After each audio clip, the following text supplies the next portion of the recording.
3월 28일 아침 저희들에게 주신 하나님 말씀 사무엘상 13장 1절로 7절까지 말씀입니다. 사울이 왕이 될 때에 40세라 그가 이스라엘을 다스린 지 2년에 이스라엘 사람 3,000명을 택하여 그 중에서 2,000명은 자기와 함께 믹마스와 베델산에 있게 하고 1,000명은 요나단과 함께 베냐민 기브아에 있게 하고 남은 백성은 각기 장막으로 보내니라.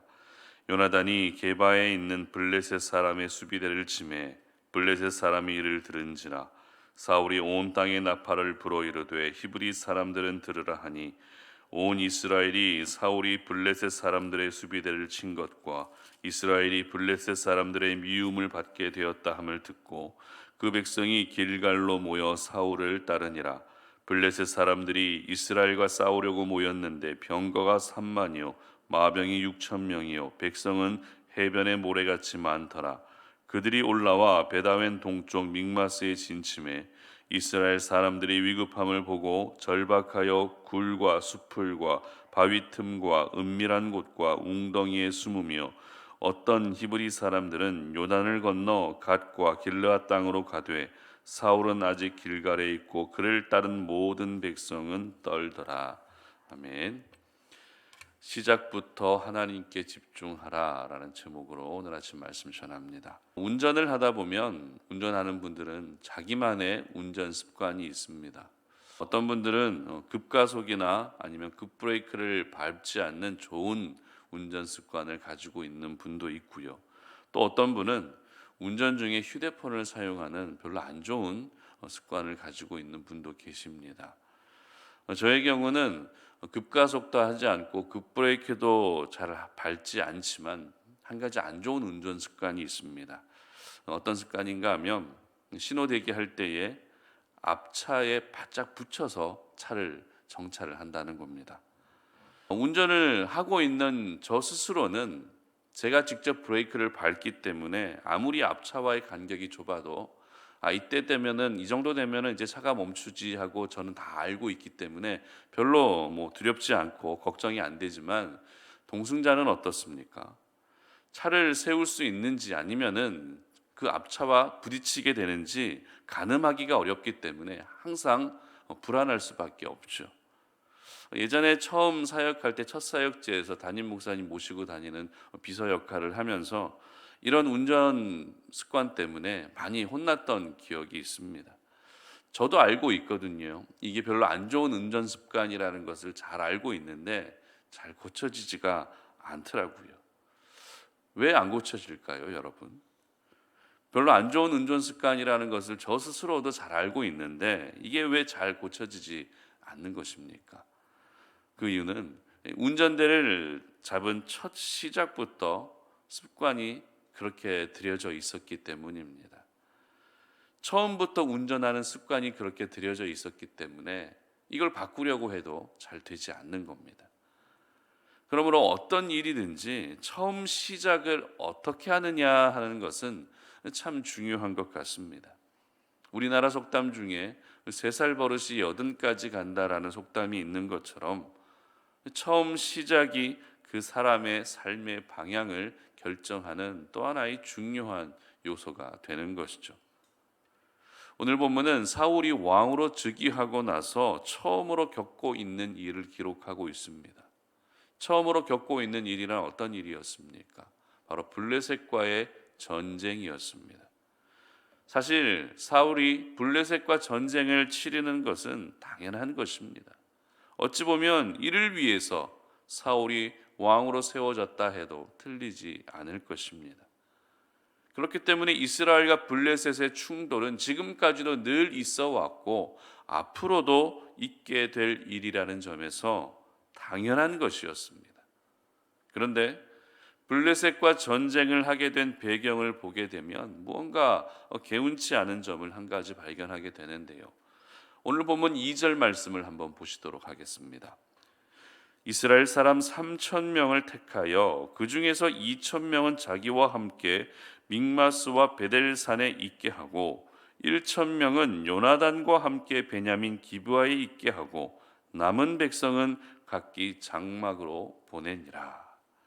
자, 사울은 왕이 되고 나서 가장 먼저 3천 명의 정예군을 선발합니다. 그래서 2천 명은 자기와 함께 있게 하고 나머지 1,000명은 아들 요나단과 함께 있게 하는데요. 여기서 정예군 3천 명이라는 것은 왕을 호위하는 근위병과 같은 것이었습니다. 지금 블레셋이 이스라엘을 호시탐탐 노리고 있었기 때문에 상황적으로는 근위병을 선발해서 왕을 호위하는 것이 맞습니다. 틀린 것이 아니라는 것입니다. 하지만 이렇게 선발된 정예병 일부와 그리고 아들 요나단이 블레셋의 수비대를 공격하는 바람에 지금 블레셋과 이스라엘은 일촉즉발의 상황이 되어 버렸습니다. 그리고 조금 전에 읽은 말씀에서 우리나라 성경에는 번역이 생략된 한 단어가 있습니다. 그 단어란 바로 위하여라고 하는 단어인데요. 다시 말해서 오늘 사울이 3천 명의 정예병을 선발할 때 그 정예병들은 사울 자신을 위해서 선발한 정예병들이었다는 것입니다. 특별히 저희들은 오늘 이 사울이 자신을 위하여 정예병을 선발한 것이 언제 있었던 일이었는가 하는 것을 주목해야 됩니다. 1절 보시기 바랍니다. 사울이 왕이 될 때에 40세라 그가 이스라엘을 다스린 지 2년에 이렇게 기록합니다. 언제 있었던 일이었다고요? 왕으로 즉위한 지 2년이 되었을 때라는 것입니다. 다시 말해서 사울 왕권 초기에 있었던 일입니다. 여러분, 사울이 왕으로 세워지게 된 계기가 무엇이었습니까? 하나님의 필요에 의해서 사울이 왕으로 세워진 것입니까? 그렇지 않습니다. 백성들의 필요와 백성들의 요구에 따라서 사울이 왕으로 세워지게 된 것입니다. 왕을 세우는 것은 하나님을 버리는 결정이라는 것을 하나님이 잘 알고 계셨지만 백성들이 너무나도 간절하게 요구했기 때문에 그나마 적합한 사람인 사울을 왕으로 택하시고 세워주신 것입니다. 그리고 앞으로 있게 될 여러 부작용들을 우려하셔서 사무엘을 통해서 올바른 왕정 제도가 무엇인지 분명하게 가르치게도 하셨습니다. 이와 같은 우려 속에 왕으로 세워졌다면 사울이 왕의 역할을 시작하면서 가장 먼저 집중해야 했던 것은 바로 하나님이었습니다. 하나님께 집중하며 하나님이 맡기신 나라와 백성을 하나님의 방법으로 다스려가는 그런 출발을 해야 했던 것입니다. 그러나 사울은 시작부터 하나님께 집중하지 못한 것이죠. 하나님께 집중하는 것이 아니라 자기 자신에게 집중하며 자신을 위해 정예병 3천 명을 선발하고 있었던 것입니다. 다시 말씀드리지만 이 일은 사울 왕권 초기에 있었던 일입니다. 그런데 하나님은 사울 왕의 첫 시작의 모습이 하나님께 집중하고 있는 모습이 아니라 자기 자신에게 집중하고 있었다는 것을 오늘 이 기록을 통해서 보여주고 계시는 것입니다. 왕으로서 어떤 성과나 업적을 먼저 기록하게 하지 않으셨습니다. 어떻게 하나님을 경외했는지 사울의 신앙을 기록하고 있지도 않으십니다. 백성들을 어떻게 다스리고 있는지 그와 같은 모습을 기록하고 있지도 않습니다. 오직 자기 자신에게만 집중하며 왕의 역할을 시작하고 있었던 사울의 모습을 기록하고 있습니다. 여러분, 우리가 오늘 이것을 통해서 알게 되는 것은 첫 시작이 잘못되면 모든 것이 무너진다는 것입니다. 그렇기 때문에 하나님의 사람들의 첫 시작, 이 첫 출발은 정말 중요하고 그 첫 시작을 오로지 하나님께 집중하며 시작할 수 있어야 하는 것입니다. 오늘 본문 7절 말씀 보시기 바랍니다. 7절 다 같이 한번 읽어봅니다. 어떤 히브리 사람들은 요단을 건너 갓과 길르앗 땅으로 가되 사울은 아직 길갈에 있고 그를 따른 모든 백성은 떨더라. 무슨 말입니까? 왕이 된 지 2년밖에 되지 않았는데 벌써 사울에게서부터 떠나는 사람들이 생기기 시작했다는 것입니다. 뿐만 아닙니다. 그나마 함께 있던 백성들마저도 두려움으로 떨고 있었다는 것입니다. 그리고 내일 살펴볼 말씀에서는 사무엘이 늦게 온다는 이유로 사울이 직접 제사를 드리는 큰 실수를 하게 됩니다. 이 일로 인해서 결국 사울 왕권이 결코 길지 않을 것이다 라는 충격적인 이야기를 듣게 됩니다. 사울이 왕으로 세워진 지 2년밖에 되지 않았는데 사울의 나라가 결코 길지 않을 것이다 라고 그렇게 말씀하고 있다는 것입니다. 여러분, 오늘 이 모든 일들은 사무엘상 13장에 기록된 이야기들입니다. 다시 말씀드리지만 이 모든 일들이 언제 있었던 일이었다고요? 사울 왕권 말기에 있었던 일입니까? 그렇지 않습니다. 왕이 된 지 2년, 사울 왕권 초기에 있었던 일이라는 것입니다. 그렇습니다. 시작을 하나님께 집중하지 못하면 앞으로도 하나님께 집중하는 것이 어려워지는 것입니다. 처음 습관이 잘못 들여지게 되면 그 잘못된 습관이 평생 가게 되는 것입니다. 그렇기 때문에 하나님의 사람들의 시작의 중요성, 첫 출발의 중요성이 얼마나 필요하고 또 우리가 깨닫고 있어야 하는지 분명히 알고 있어야 하는 것이죠. 우리가 시작의 중요성을 알고 있다면 내가 누구에게 집중하며 이 시작을 해야 할 것인지, 내가 이 시작의 중요성을 알고 있다면 그 첫 시작의 발걸음을 어떻게 내딛어야 할지도 정해야 하는 것입니다. 그렇다면 여러분은 누구에게 집중하며 시작하시겠습니까?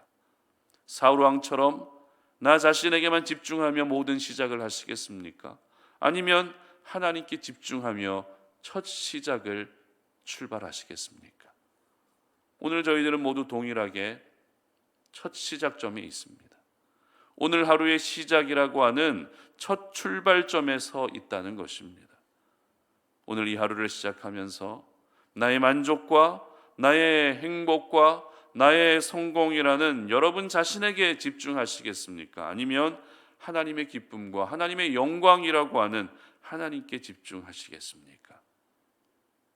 여러분이 어떤 것에 집중하느냐에 따라서 그 집중하고 있는 것이 오늘 여러분의 삶에 그대로 영향을 미치게 되는 것입니다. 아니, 오늘 이 하루뿐만 아니라 앞으로의 우리의 삶에도 영향을 미치게 되는 것입니다. 그러므로 여러분들에게 권면합니다. 첫 시작부터 하나님께 집중할 수 있기를 바랍니다. 나의 안전을 위해서 정예병을 선발하는 것도 필요할 수 있지만 그보다 더 집중해야 할 것은 바로 하나님이십니다.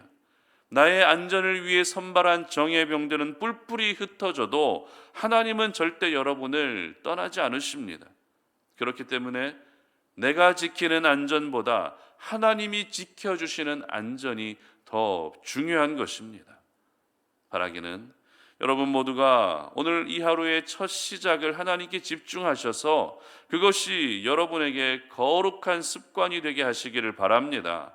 여러분 가운데 있는 좋지 않은 습관, 건강하지 않은 습관, 하나님이 기뻐하지 않는 습관은 이제 모두 버리시고 이제는 하나님이 기뻐하시는 습관이 여러분의 삶의 일부분이 되게 하시기를 바랍니다.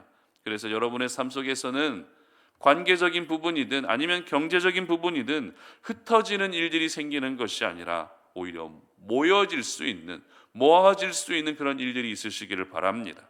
그리고 두려워 떠는 것이 아니라 언제나 강하고 담대할 수 있기를 주님의 이름으로 축복합니다. 함께 기도하겠습니다. 하나님 감사합니다. 오늘 이 아침에도 우리가 주님 앞에 나와왔습니다. 주님의 계신 이 성전 가운데 나와 하나님을 예배하며 이 새벽 제단을 쌓고 오늘 이 하루의 시작을 하나님께 집중하며 시작하기를 원합니다. 하나님, 우리가 이 시간에 기도하고 있는 이유가 무엇입니까? 이 새벽에 나와 하나님을 예배하고 있는 것이 무엇입니까? 우리 자신을 위한 것입니까? 그렇지 않습니다. 오직 하나님을 위한 거룩한 몸부림이 되게 하여 주시옵소서. 그래서 오늘 이 하루의 시작이 하나님께 집중하여서 하나님이 지켜주시는 안전한 가운데 거할 수 있게 하시고, 하나님을 바라보며 두려워 떨지 아니하고 오늘도 담대하게 우리에게 맡겨진 모든 삶을 살아갈 수 있도록 도와주시옵소서. 언제나 그 첫 시작을 우리 자신에게 집중하는 것이 아니라 하나님께 집중하며 살아갈 수 있는 우리 모든 성도님들 될 수 있도록 도와주시옵소서. 감사드리며 예수님의 이름으로 기도드립니다. 아멘.